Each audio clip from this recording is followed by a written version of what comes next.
we've got a bunch of pretty fun stories loaded on the wheel of hot topics and an equally fun panel of guests. Please welcome from New York City, comedian Rene Santos, and from Seattle, Barbershop show co-host and New Day friend Terry Hollimon. Now you can clap. Renee, tell us about you. Where are you from? I'm originally from Boston. I started pursuing stand-up comedy in LA, lived there for 13 years, and then in 2015 relocated to New York City. And so what is it like getting going in comedy as a young woman? It's interesting. Yeah. It's still a bit of a misogynistic industry, but it's starting to shift for sure.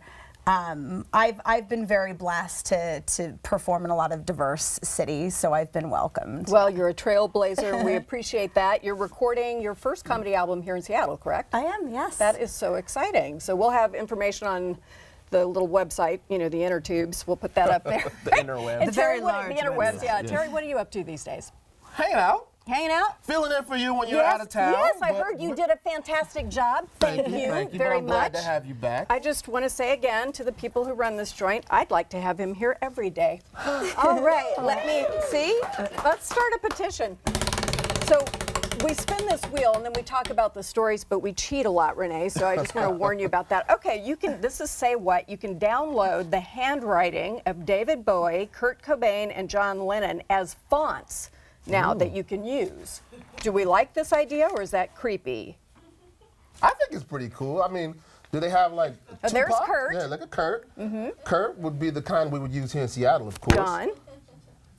And then we'll see David Bowie. I mean, since you don't really sign anything anymore these days, everything's electronic signature. Right. I'd like to sign something in David Bowie's signature. I thought it'd be kind of fun if you could get your own. What if you could send notes like in your own handwriting? That'd be cool. Although John Lennon's all Did I caps, say- yeah. so if you wanted to yell at somebody, I would just use the John Lennon yell font. out of it. I prefer John not to Lennon. use my own so that people could understand what they're reading. Right. My handwriting is like a 2-year-old. Yeah. Is it really? Yeah, I'm not that good at that. We should have a handwriting expert come in and examine us all. See what they could find out. Okay, see, this is where we begin to cheat. Cheating. XO. Okay, an Oregon woman's text from a fat-shaming ex-boyfriend go viral.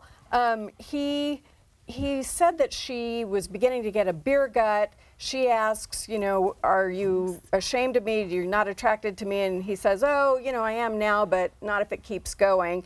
Anyway, she texted about this, and she got like 40,000 retweets. People were responding immediately, and happily she told him to get lost.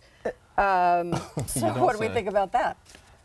Well, my goodness, my mother once said to me when I was slightly overweight that I had a six-pack in the back of the fridge, but I should have tweeted that. I'd be a lot more famous if it went viral now. But Six-pack's overrated. Yeah, that's Get what I yourself think. a pony keg. Yeah. You're much better.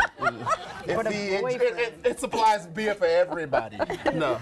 I think it's good that she crowdsourced the response, and the overwhelming sentiment was, yeah, you can do better than that, and off she went. Yeah, Yes. I just believe the guy, he was obviously interested in not being in a relationship. Like, Apparently. Who teaches a man to say to his woman, you're getting a little bit of a beer gut? So you're a successfully married man with 4 children, so pretend I'm your wife. How do I look in this, honey? Excellent. There you go. That's all spectacular. you need to know. That's how it's done. That is how it's done. Okay, which one do I want? I want to go to Family Matters. So I love this. There's a site that is examining what millennials are naming their children, and there's some new names that are popping up. People are using the name of their IKEA furniture as a first name. I kid you not. Like so swivel chair? No, let me show you. Like Malm. Malm is a bedroom set that I actually bought for my kid when he was in college. There is Tarva. Tarva is a dresser, but also a name. That's pretty. Stig, I think that's actually a real name, right? And is this chair as well. And then Ingo. Ingo could be good. Yeah. They just sound like Nordic names, right? Like I suppose, but it's not all Nordic people who are doing it. They just spent so many hours putting the thing together that it's emblazoned on their brains. I mean, That's a solid selection for names, but I have an outdoor dining set, and I think it's called Nutstorp, which would be a weird name, I think. It would, or the Fluffenhagen mattress or something like that. I think it's an upgrade because I think like in the 80s and 90s, people were naming their kids after like alcohol. Like you had Brandy and Alizé and Hennessy. Grey Goose. Hennessy. My son, Grey Goose. It's tough to show up for kindergarten. Your name is Grey Goose. You have to do some You get stigmatized. explaining. You'd hope you'd be the CEO of a company. Exactly. Not a bartender. No. But it's, you know, it's a, oh, we did XO, right? All right, here's what we're going to do. Which one of these do I like the best? Oh, this one was for you, Terry. Oh, okay. So I thought this was so cool. Tell us who Mark Ingram is. Mark Ingram. Oh, he's a running back for the New Orleans Saints. And he's pretty good, right? He's very good guy. He was a member of a USO tour where the NFL and the USO get together, and they said, Mark, would you like to see how a military dog does his job? And Mark apparently said yes, and they wrapped him up in, you know, lots of bunting and things to protect him, and they sent him off running, and then they sent the dog after him. Now, Mark's a running back, right? Yeah, he is. Yeah, all right, you want to see what happened? Please show me all what right, happened here with we Mark go. and the dog. Here we go. Go run, Mark. Okay, he's, wait. Whoa! My goodness. He had to send in troops to help him. They did. Well, the dog's trained not to let go till here we go in Look slow at these in motion. slow-mo. Now It watch makes it this even worse. tackle. Up high. Oh yeah, that's a horse collar. That's 15 yards and an instant first down. Well, if you only have your teeth to work with, though, I think they're more flexible about how you do it. Is that not impressive about what those dogs can do? My first thought when I see that is John Snyder and Pete Carroll need to figure out how to get that dog on the squad. Like, what is it going to take, kibbles or bits? Because the way that they've been remantling this team right now, we're going to need some help this season. I'm actually, can we take just a moment, pardon us, about the Seahawks? I keep seeing all these big names going to other people in our division, and I'm a little freaked out. Do you have anything for me here? I'm trying not to think about it too much until they actually put on the pads and we see what's going to happen. But I'm a little nervous. This is why I'm thinking about getting a Labrador to join the LOB for this season. Hope he doesn't use that video to be drafted for a different team. I imagine the Saints saw that later and went, you did what now? Don't ever do that again. Okay, furry friends, since we're speaking of dogs, let's speak about cats. There is a Just Cats veterinary clinic in Dublin, Ireland, and they have a current job posting to be a professional cat cuddler. That's all you do. You come in and cuddle cats in between their treatments to calm them because they can be skittish. You made a face. No, I'm sorry. I'm just, you know, there's some people who are cat people and some who aren't. And I fall into the latter category. Little kitties. That is So cute. You can't not like a cat. Renee, Is it a full-time position? Apparently it is. You're looking at shifting I don't always book gigs, you know. I could use something in between. In between. And I hear Dublin is beautiful this time of year. Dublin is always beautiful, and no dogs, just cats. Let's see a show of hands. Who would cat cuddle?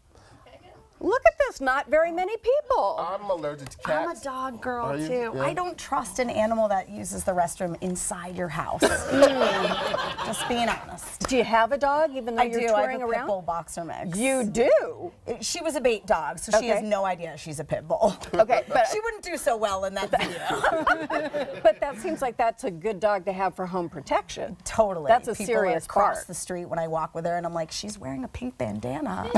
She's trying to be. Do you guys have a dog? I do. I have a really tough little Maltese. She's about 6 pounds. Can't you see me walking around the park Yes, I on Saturdays with the big chain on my Yes, I Maltese? can. I'm going to tell a story because he's back in town, but our former linebacker coach, Ken Norton. Ken Norton Jr. He lived down the street from us the first time he was here. He's come back to town, and his house is actually up for sale, so I'm hoping he'll come on back to the neighborhood.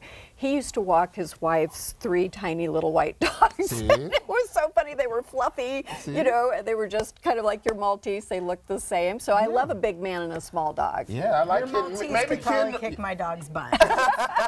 We should get them together and maybe they could rub off on each other a little bit. Yeah. That just says you got a warm heart. Okay, so to your album recording, just want to ask you, what do you talk about in your comedy? My stories are pretty anecdotal. I talk a lot about my personal life. I have a very conservative Cuban immigrant mother who had a lot of issues when I came out to her. as a comic and a lesbian. I just Both at once? You told her both at once? So I talk a lot about my experience sort of navigating my upbringing, and my hope is that I inspire other people to be their messy, fallible selves. Our authentic, real selves. Yeah. Because there's just one you. Thank you very much. Appreciate course. it. Thank you for Terry, having we'll me. see you soon. Hope Thanks so. for coming Yeah, in. I'm going to have that absolutely. mental image of you with the dog all day, and it's going to make me smile. Catch Renee tonight through Saturday night at Comedy Underground in Seattle. You'll be on her live comedy album if you go. We've linked more information online for both Renee and Terry. You got to be really quick to follow Terry. Still ahead, some great food and some great fun. It's just a short drive up I-90, a culinary treat from Snoqualmie Casino. We're doing Bananas Foster after this.